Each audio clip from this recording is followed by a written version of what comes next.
Ini ada satu satu frasa carpe diem gitu. Mungkin ada yang sudah pernah tahu. Kalau Pak Gelan saya yakin sudah tahu lah, ya. Karena ini memang frasa zaman lama, zaman dulu. Tapi sangat terkenal zaman saya masih sekolah, kuliah gitu. Ya. Carpe diem ini yang mencetuskan namanya itu Horace, seorang penyair Romawi tahun 23 sebelum Masehi. Artinya petiklah hari. Ya, ini sangat terkenal pada zamannya itu. Ya. Nah, sebenarnya kepanjangan dari quote-nya itu adalah carpe diem quam minimum credula postero. Terjemahan bebasnya, petiklah hari ini sesedikit mungkin percaya pada hari esok. Gitu ya. Singkatannya tuh carpe diem. Jadi intinya tuh petiklah hari, rebutlah hari ini. Ya. Jadi istilah ini menyiratkan bahwa seseorang ini harus hidup untuk hari ini saja. Ya. Tidak mengkhawatirkan memikirkan hari esok atau masa depan. Cukup mikirin hari ini. Ya. Itu yang mungkin banyak orang pahami itu lebih ke konotasi yang negatifnya. Nah, ini mesti dipertimbangkan kalau kita sebagai orang Kristen juga memakai ini sebagai moto hidup ya. Karena secara filosofi sebenarnya carpe diem ini suatu ajakan ya untuk memanfaatkan masa kini, hari ini, sekarang dengan sebaik-baiknya gitu. Ya, karena kenapa masa depan kita tidak tahu, tidak bisa diprediksi, tidak bisa diperkirakan apa yang akan terjadi. Yang kita tahu ya hari ini. Gitu. Ya, tapi ini bukan berarti kita mengabaikan masa depan, hari esok, enggak. Cuma mengajak kita untuk fokus pada hal-hal penting yang dapat dilakukan atau tindakan yang bisa diambil saat ini, sekarang. Ya. Jadi istilah carpe diem ini banyak digunakan di sastra budaya zaman dulu ya sebagai moto untuk hidup. Itu di Eropa sih sebenarnya banyaknya. Di Indonesia kan kita bisa dibilang ikut-ikutan lah. Ya. Tapi balik lagi tadi bahwa ini banyak disalahartikan dan memang konotasinya negatif lah. Karena hanya ya pikirlah sekarang aja gitu, nggak perlu mikir jauh-jauh ke depan. Pokoknya nikmati hari ini, ya nikmati. Dan itu lebih ke negatif. Dan ini pergeseran, mungkin kita kenal, ada istilah YOLO. Ya. Carpe diem ke YOLO. You only live once. Ya, ini bukan kata baru ya. Ini kalau saya baca di referensi ini mulai di tahun 90 nih keluar istilah YOLO. You only live once. Karena zaman saya kuliah belum ada ini. Belum ada. Jadi tahun 90. Ketahuan saya 90 udah lulus kuliah. Gitu ya. YOLO, you only live once. Ini bahasa gaul zaman itu ya. Ini jadi moto, simbol bahwa orang-orang terutama anak muda sih yang punya mengambil sikap gaya hidup yang spontan gitu ya. Berani ngambil resiko. Karena kenapa tadi? Kita hidup hanya sekali saat ini. Ya ambil tindakan gitu, jangan tunda-tunda karena nggak tahu hari esok. Sama sebenarnya sama carpe diem tadi. Ya. Apalagi dengan ya pada saat itu media sosial baru mulai lah. Ya. Jadi baru mulai mungkin 90-an tuh apa ya? Facebook mungkin. Kalau nggak salah ingat sih. Mulai apa? Kenapa? Belum.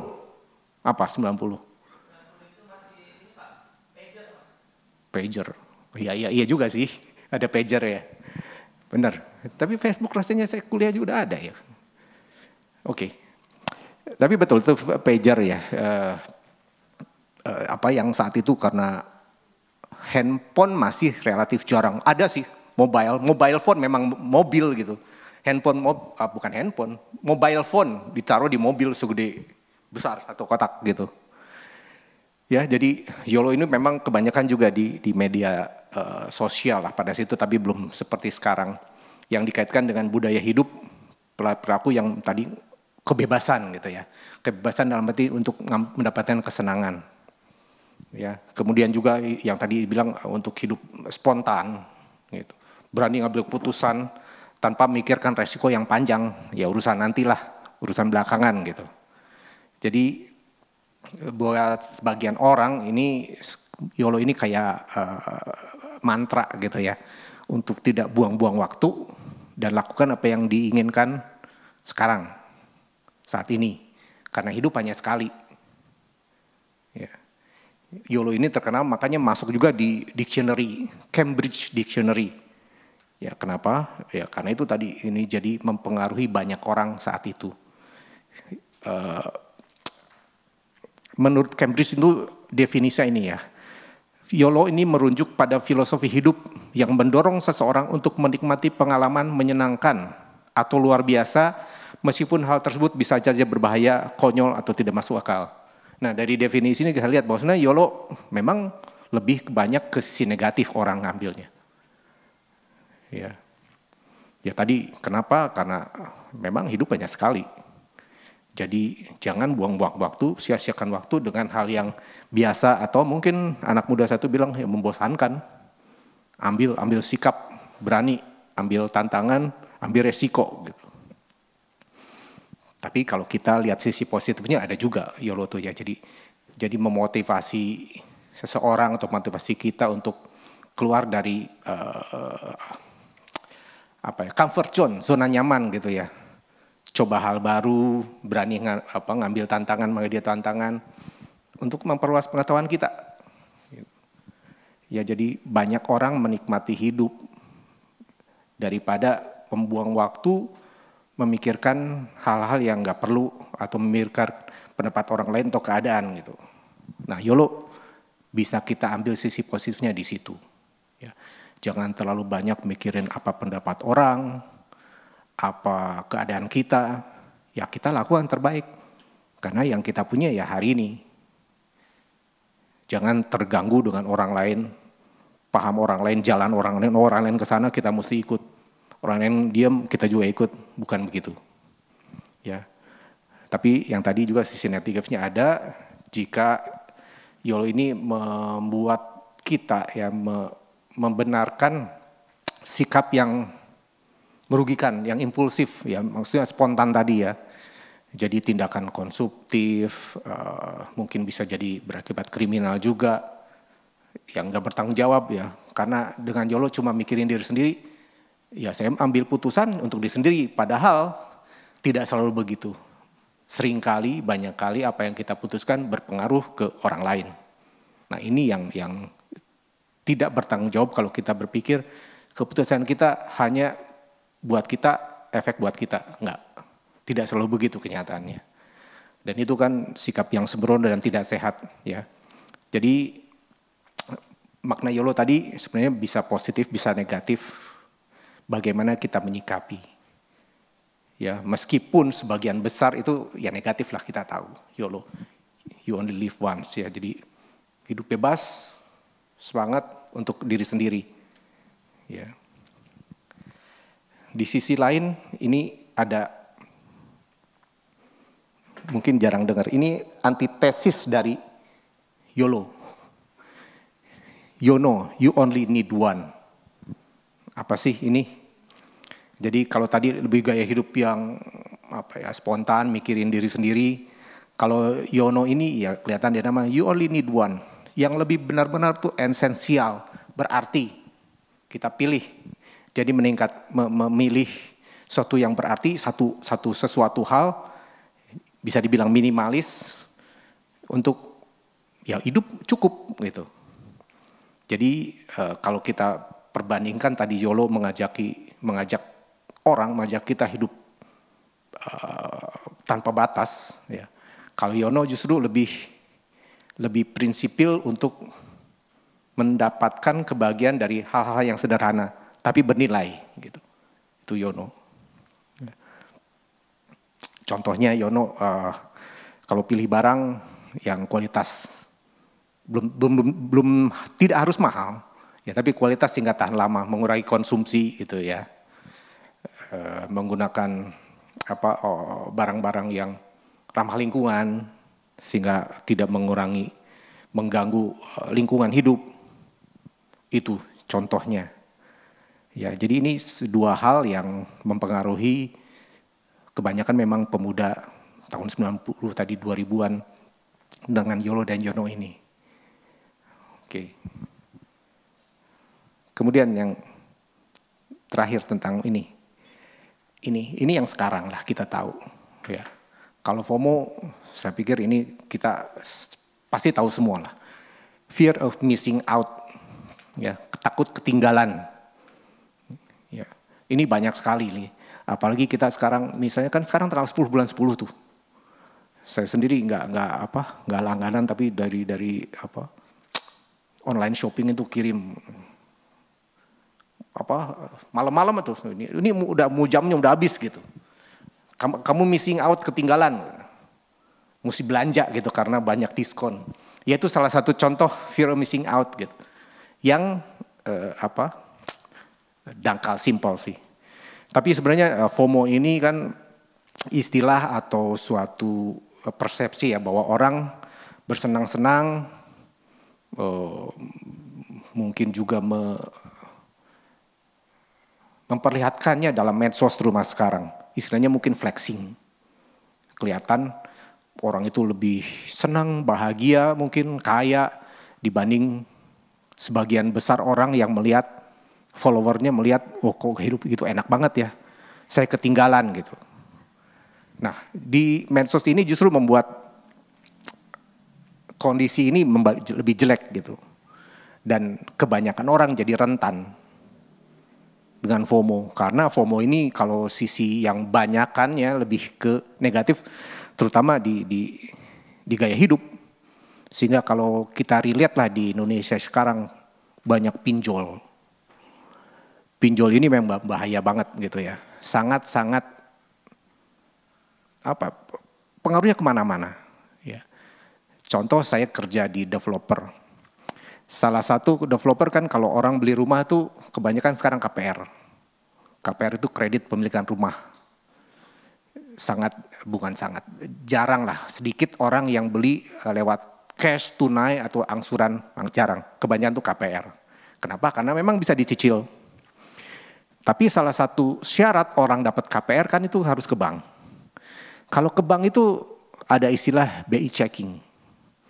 Si orang yang mengajukan KPR ini mengajukan ke bank pinjaman. Nah si bank ini ngecek ke Bank Indonesia, ke BI, makanya sebut BI checking. Gimana sih profil dari orang yang mengajukan KPR ini? BI checking untuk ngeluarin bahwa ini nanti orang layak atau enggak. Mungkin sebagian teman-teman suka pernah dengar mungkin orang ini call 1 gitu. Ada kalau call tuh ada 5. Call 1 tuh ya ada tunggakan tapi masih ringan lah. Paling berat tuh call 5. Udah jelek banget tuh loh. Utangnya banyak, nggak bayar gitu. Nah, kaitannya apa dengan tadi pinjol? Ternyata yang menarik gini. BI checking jelek karena dia call-nya 5, ternyata apa? Dia nggak ngelunasi pinjol. Padahal nggak banyak gitu, mungkin ratusan ribu jutaan. Tapi karena dia tidak melunasi itu, di bank jelek. Begitu dia mengajukan pinjaman tadi KPR, nggak dapet tuh. Kalau bisa dibilang nggak sama sih, mungkin blacklist lah. Jadi bank yang diajukan KPR oleh orang ini nggak mau. Dia susah gitu. Karena kemanapun bank dia ngajuin pasti ditolak. Karena jelek recordnya gitu. Nah itu kenapa saya bilang salah satu contoh kalau FOMO mengibatkan orang jadi konsumtif itu. Gak punya duit tapi pengen hidup seperti yang dilihat orang gitu. Kok saya susah orang lain enak, ya udah saya pinjem. Akibatnya itu gitu. Ya, itu ya saya alami, makanya saya bisa ceritakan pada teman-teman karena itu kejadian. Saya dicek kan kalau orang lain kalau mungkin ada yang kartu kredit nggak bayar, itu ada banyak gitu. Terus dia punya kredit lain, kredit mobil nggak lancar juga banyak. Tapi trennya itu ke pinjol. Pinjol nanti kaitan sama judol juga ada. Itu lebih rame lagi tuh urusannya, berat. Ya. Jadi terkait FOMO tadi, ya ini karena pengaruh media sosial juga ya. Banyak yang posting, banyak menyebarkan kegiatan harian mereka, kegiatan sehingga orang yang lihat membandingkan dirinya sendiri dengan apa yang dia lihat gitu. Dan kesannya jadi kok saya ketinggalan ya. Dia ujub kayak begitu, kok saya enggak. Kok jalan hidup dia begitu, kok saya enggak gitu. Akhirnya kita membanding-bandingkan dan ya itu efeknya sangat negatif. Contoh akibat negatif lain mungkin bisa dibaca orang yang ngutang bisa judol, bisa pinjam ke orang, pinjam ke teman untuk beli gadget atau vacation liburan. Itu banyak juga. Ya, kita suka dengar lah. Atau yang paling mungkin bisa dibilang paling ekstrim ada yang jual ginjal. Oh, itu pernah kejadian beberapa kali. Ya, jual ginjal buat apa? Ya bukan buat misalnya, ada juga soalnya yang mungkin bisa dibilang dalam tanda petik positif, dia jual ginjal buat dapat uang membiayai orang tua yang sakit. Itu kita pernah baca juga. Tapi yang buruk kalau kita orang itu jual ginjal untuk beli sesuatu yang dia maui, contohnya beli gadget, itu ada juga pernah kita baca lah. Jual ginjal buat apa? Beli gadget, pengen iPhone gitu. Wah itu kan udah sangat, kita mungkin orang yang dengar itu agak nggak bisa nalar juga, kenapa sih? Tapi ya kita nggak bisa judge dia karena mungkin dia pola pikir dia sudah terpengaruh sesuatu yang negatif tadi, sehingga kita harus jaga-jaga gitu ya. Jadi FOMO ini tadi saya baca juga diperkenalkan tahun 2004, jadi di puncaknya 2010. Ya kalau tadi YOLO tuh masuk Cambridge Dictionary, kalau ini YOLO ini FOMO ini masuk di kamus Oxford 2013. Kalau sesuatu yang masuk kamus referensi itu berarti memang sudah sangat mengglobal ya, sehingga sesuatu istilah masuk ke dictionary itu kan nggak gampang gitu. Ya, nah tadi FOMO ya banyak negatifnya. Bagaimana sih kita siasati? Ya yang jelas kita harus fokus ke perkembangan dan kelebihan diri kita apa. Memilih teman, lingkungan dengan yang berpikir positif. Sehingga ya kita bisa ada yang membantu menjaga, mengingatkan kita. Sehingga kita bisa ya berdamai dengan keadaan kita gitu. Karena belum tentu apa yang kita lihat juga begitu. Ya. Mungkin beberapa tahun yang lalu lah banyak yang flexing begitu kan. Ada beberapa orang akhirnya masuk penjara tuh, orang yang masih muda, kaya, uangnya banyak, mau punya mobil segala macam. Ternyata dia dapat hasil dari kayak affiliate sesuatu yang ilegal. Mungkin pernah dengar ya. Ada beberapa, saya nggak mau nyebut nama, ada yang inisial itu DS, orang Bandung itu. Kaya banget, dia pernah nyumbang apa gitu terkenal nasional. Begitu kalau nggak salah dia juga judi online, affiliate gitu ya. Ketahuan ya udah. Dia diadili di penjara, hartanya dirampas. Ada beberapa orang. Oke. Nah. Ini ada antitesisnya juga FOMO. Istilah itu JOMO, joy of missing out. Ya. Jadi ini sikap antitesis kebalikan dari tadi FOMO. Joy missing out ini ya tetap bahagia, senang, tenang meskipun tertinggal atau ketinggalan gitu ya. Jadi bukan berarti orang ini yang punya moto JOMO ini meninggalkan dunia, tidak mau berhubungan orang, bukan. Tapi mereka mencoba bersikap, mengambil sikap nyaman dengan keadaannya ya. Nyaman dengan apa yang mereka punya sekarang. Yang mereka alami saat ini, mereka mencoba bersikap bijak gitu ya. Bukan berarti mereka menyendiri, bukan. Ya, ini bukan berarti orang ini juga tidak melakukan apa-apa, diem, meninggalkan pekerjaan atau apa, enggak. Ya. Justru ini sebagai antitesis dari orang yang FOMO ini. Yang terakhir sekali mengenai istilah ini ada lagi nih, FOBO, fear of better option. Kalau ini bisa dibilang orang yang peragu. Ya. Di masa sekarang kita dapat informasi mudah sekali. Apapun bisa kita cari, kita bisa lihat, pelajari gitu. Dengan banyaknya informasi, banyak pilihan, akhirnya kalau kita mesti memutuskan sesuatu, bingung. Banyak pertimbangan.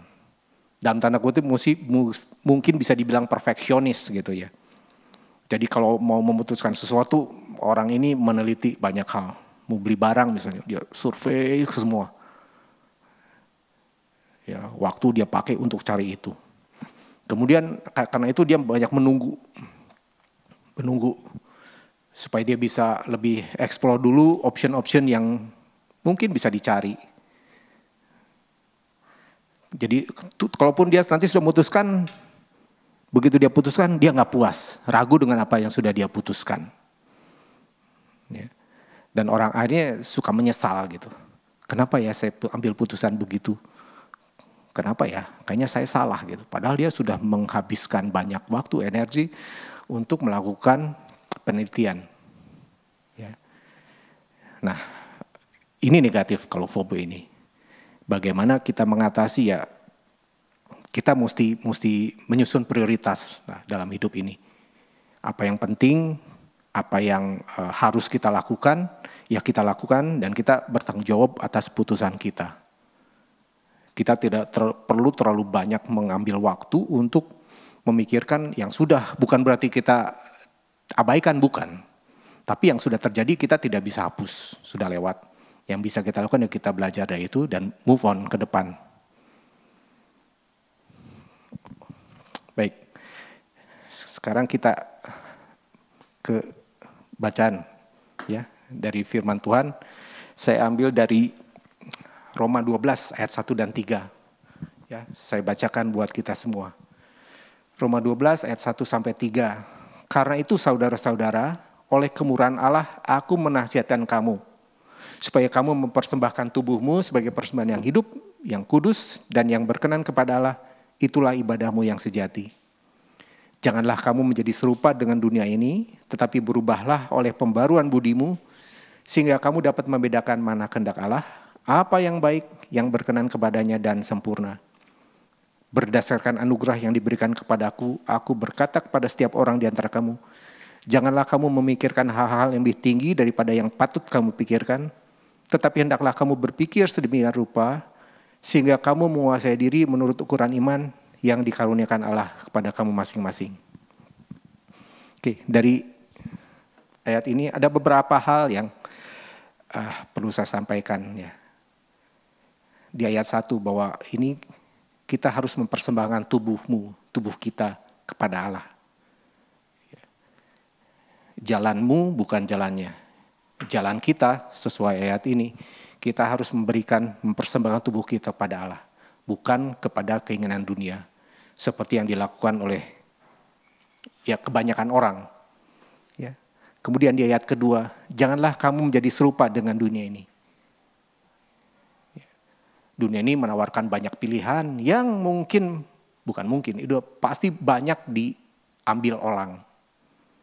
Mengambil pilihan yang enak, nyaman, menyenangkan. Tapi sekali lagi kita sebagai Kristen bahwa janganlah kita menjadi serupa dengan dunia ini. Di ayat ketiga,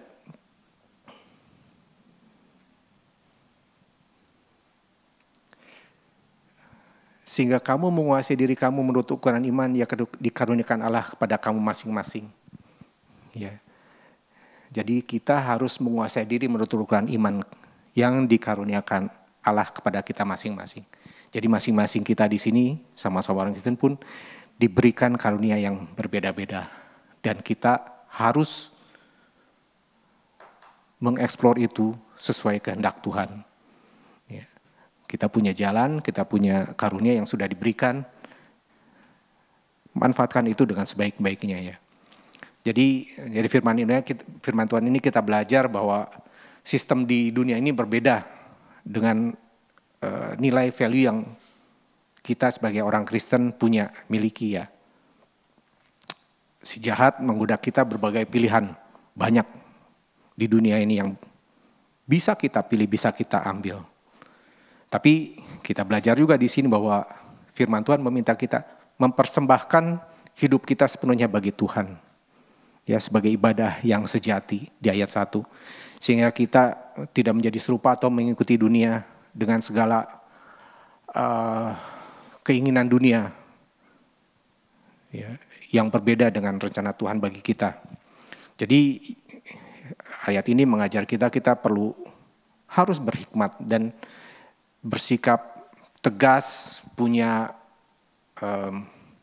prinsip terhadap segala hal yang membawa kita jauh dari Tuhan, ya. Jadi jangan juga kita merasa sering takut bahwa kita tertinggal dari dunia ini. Kalau kita nggak lihat medsos, kita tidak update kudet, ya kalau nggak salah. Saya di kantor ada istilah kudet, saya nggak tahu apa kudet. Ternyata kurang update katanya. Saya baru dengar juga itu. Jadi ya kita mesti berani memilih apa yang kita ikuti. Ya, cuplikan yang saya pelajari juga lagi mempersiapkan ini di 1 Korintus 10 ayat 22 ayat 10 pasal 10 ayat 23. Segala sesuatu diperbolehkan, benar, tetapi tidak semua berguna. Segala sesuatu diperbolehkan, benar, tetapi tidak semua membangun. Ya. Jadi itu apa yang disampaikan bahwa sesuatu diperbolehkan benar, tapi nggak semua berguna. Tidak semua membangun. Jadi ini mengajar kita bahwa kita harus berani, bijak memilih dan memutuskan apa yang mau kita ambil, jalan mana yang kita mau tempuh. Karena tidak semua boleh, nggak semua membangun kita. Bisa aja itu membawa kehancuran bagi kita. Di Kolose juga disampaikan di Kolose 3 ayat 23, apapun juga yang kamu perbuatlah dengan segenap hatimu seperti untuk Tuhan dan bukan untuk manusia. Ya, jadi kita hidup menjalani hidup bukan untuk menyenangkan diri kita sendiri atau orang lain atau sesama keluarga kita juga. Tapi tindakan kita sepenuh hati untuk Tuhan. Itu harus jadi prinsip hidup kita. Bukan berarti kita mau menyengsarakan diri dengan apa pilihan kita, bukan. Tapi tujuan kita, fokus dulu kita harus jelas dan kita nanti jalani. Ya, jadi kita harus belajar mengarahkan pikiran kita, menyerahkan hidup kita dalam pimpinan Tuhan sehingga hidup kita selaras dengan kehendak Allah. Karena kalau kita mencoba berpikir jalan sendiri, sangat mudah kita melenceng. Ya, apa yang kita anggap baik belum tentu. Apa yang kita benar belum tentu. Karena ya pikiran kita sudah terkorupsi ya oleh apa yang kita jalani di dunia ini. Gak gampang memang. Jadi kita mesti hati-hati supaya tidak kebawa arus. Ya. Arus dunia sangat kencang. Konsumerisme, konsumtif, hedonisme, itu sangat berat. Dan ya kita lihatlah ya, dalam kehidupan sehari-hari itu sangat menarik bagi kita. Termasuk kita sebagai orang Kristen. Dan kalau kita tidak waspada, hati-hati, kita bisa terbawa arus. Jadi kita harus senantiasa berupaya berbuat baik sesuai dengan rencana Tuhan dan merenungkannya. Ya, supaya hidup kita selaras. Bacaan kita terakhir. Dari Matius 7 ayat 12 sampai 14. Matius 7, 12, 14 saya bacakan buat kita juga. Segala sesuatu yang kamu kehendaki supaya orang perbuat kepadamu, perbuatlah demikian juga kepada mereka. Itulah isi seluruh hukum Taurat dan kitab para nabi. Masuklah melalui pintu yang sempit, karena lebarlah pintu dan luaslah jalan yang menuju kepada kebinasaan, dan banyak orang yang masuk melaluinya. Karena sempitlah pintu dan sesaklah jalan yang menuju kepada kehidupan, dan sedikit orang yang mendapatinya. Apa yang kita pelajari dari sini? Di ayat 12. Segala sesuatu yang kamu kehendaki supaya orang perbuat kepadamu, perbuatlah demikian juga kepada mereka. Ini penting ya, bahwa kita melakukan sesuatu, berpikir sesuatu bukan hanya untuk kepentingan kemauan kita sendiri, yang tadi sempat saya singgung. Bahwa kita juga harus berpikir bahwa kita hidup bersosialisasi dengan orang lain. Kita mesti berpikir dengan mereka. Karena kalau kita berpikir apa yang kita putuskan, apa yang kita lakukan hanya berdampak buat kita, tidak juga. Pasti ada efeknya buat orang lain. Minimal orang yang di sekitar kita, di keluarga kita. Ya, kita diingatkan oleh firman Tuhan ini. Kemudian ini yang mungkin sering tidak enak, bahwa masuklah melalui pintu yang sempit. Ya. Kita hidup di dunia yang menawarkan banyak kesenangan, sesuatu yang sangat menarik, dan orang banyak berlomba mengambil seperti itu. Contohnya yang tadi, kita hidup di zaman konsumerisme, hedonisme, orang sangat mau, dan tidak salah juga sih, hidup yang enak gitu ya. Mengambil sesuatu yang menyenangkan. Tapi kalau itu membawa kita jatuh kepada dosa, itu yang salah. Nah itu yang kalau kita lihat, kenapa di berita banyak kejahatan.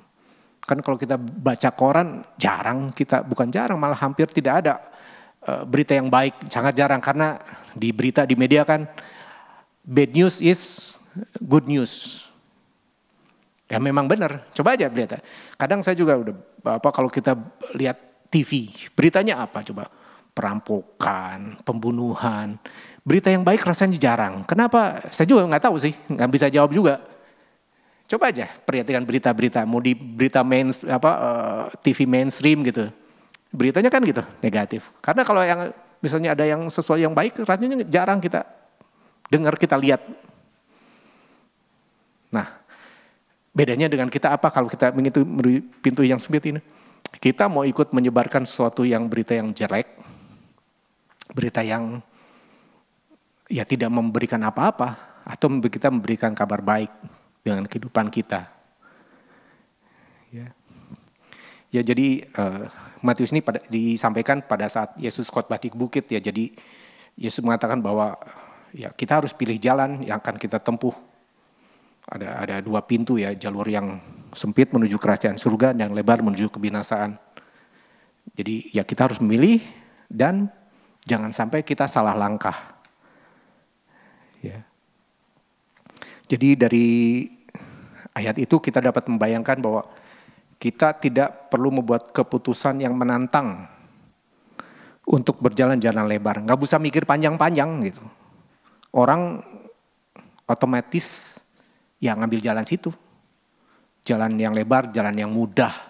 Banyak orang yang melalui situ. Nggak perlu effort, nggak perlu usaha, nggak perlu mikir. Dah ambil jalan itu. Banyak orang melalui, kenapa ya jalannya luas, gampang dilalui. Mungkin juga menyenangkan kelihatannya. Tapi ya jangan salah, karena kenapa Tuhan menyampaikan ini bahwa jalan lebar ini jalan orang duniawi. Kita memang hidup di duniawi, tapi ini jalan yang duniawi. Ya, yang bisa membawa hal yang tidak baik. Karena jalan orang duniawi, orang yang tidak saleh, kita bisa bilang demikian, dan materialistis. Gitu. Ya, jalan lebar ini, yang karena materi sangat menggoda menantang kita, untuk kita masuk ke situ. Kalau orang yang tidak mengambil jalan lurus ini mungkin bisa dianggap sebelah mata atau dibully lah. Karena kita mengambil jalan yang berbeda dari orang kebanyakan. Dianggap aneh atau mungkin dianiaya ya. Jadi padahal ya banyak orang tidak sadar bahwa jalan ini menuju kehancuran. Ya. Jadi kita perlu sadari ini. Nah, kalau kita mungkin harus bersyukur bahwa kita mungkin dari kecil ada yang sudah jadi Kristen, terus kita dibesarkan mengambil sikap untuk hidup sebagai orang Kristen, bahwa kita tahu kebenaran ini. Ya. Jadi pintu yang kecil ini menggambarkan, mengisyaratkan iman dalam Kristus sebagai satu-satunya jalan. Percaya kepada Yesus, bahwa Yesus sebagai pintu itu. Ya. Jadi mungkin orang mendengar firman Tuhan, akhirnya mereka menolak. Ya karena ya memang tidak enak hidup ya sesuai firman Tuhan. Kalau kita baca bahwa pikulah kuk, orang mikirnya kuk itu kan beban. Ngapain milih hidup, harus hidup menanggung beban hidup ini.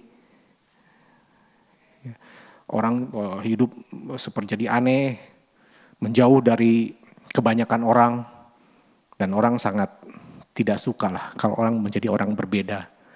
Ya, mungkin jadi temannya berkurang sedikit karena teman-teman kita kebanyakan ngambil jalan yang lebar itu. Banyak cobaan, banyak godaan juga. Tapi ya kita harus pilih bahwa kita mengambil jalan yang sempit itu untuk tidak menuruti hawa nafsu kita, menuruti kesombongan kita, dan sifat-sifat yang jelek. Ya. Jadi kita harus pegang prinsip, ikut jalan Tuhan, harus punya sikap sabar dan menguasai diri yang memang tidak gampang di kondisi sekarang. Ya, sekalipun jalan yang kita ambil, jalan yang sempit, berbeda dengan dunia, penuh tantangan, mungkin juga dicemooh yang tadi saya sampaikan, ditinggalkan, dibully, tapi ujungnya seperti yang saya sampaikan akan menjanjikan kelegaan dan ketenangan. Jadi ya semoga kita semua bisa tetap mengambil putusan itu, mengambil jalan yang berbeda dari kebanyakan dunia. Tidak mudah, bukan pilihan yang disukai banyak orang, tapi itulah yang harus dan seharusnya kita ambil. Terakhir, perenungan 3 hal. Apa kita merasa ketinggalan karena tidak mengikuti sesuatu yang booming viral saat ini? Ya. Bahwa kita di medsos sangat-sangat dipengaruhi. Ya. Untuk komunikasi sekarang, kebanyakan juga kita tidak pakai telepon. Meskipun handphone ada, tapi kan kebanyakan pakai medsos. Baik bagi untuk pergaulan, pekerjaan pun kebanyakan begitu sekarang. Nah,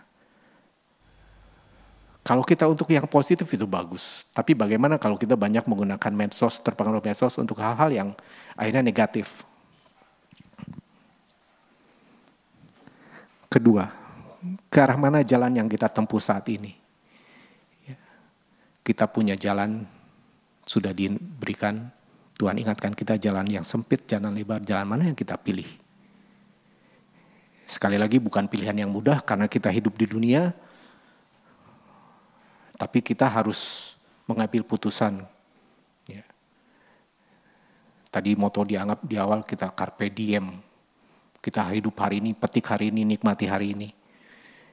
Kita juga YOLO. You only live once. Ya udah nikmati hari ini. Jangan ketinggalan kereta. Orang lain udah hidup senang, nikmati segala macam. Kita juga ya jangan kayak gini-gini aja jadi orang Kristen. Ikut nikmati. FOMO, fear of missing out. Masa sih ada kesenangan di sini kita diam-diam aja jadi orang yang alim gitu. Nah, ke arah mana jalan yang kita tempuh? Jadi mudah-mudahan kita bisa sama-sama belajar bahwa tujuan menentukan mana jalan yang harus dipilih dan ditapaki. Kita lihat tujuannya mana, baru kita pilih jalan. Ya. Kita harus melihat tujuan. Dari itu kita pilih jalannya. Kiranya kita sebagai anak Tuhan sudah memilih dan berjalan di jalan yang benar dan menuju kekekalan. Demikian yang saya pelajari dari tema sore ini. Mudah-mudahan kita bisa sama-sama mengerti dan menerima apa yang sudah Tuhan rencanakan buat kita dan kita pilih jalan yang benar sesuai kehendak-Nya. Demikian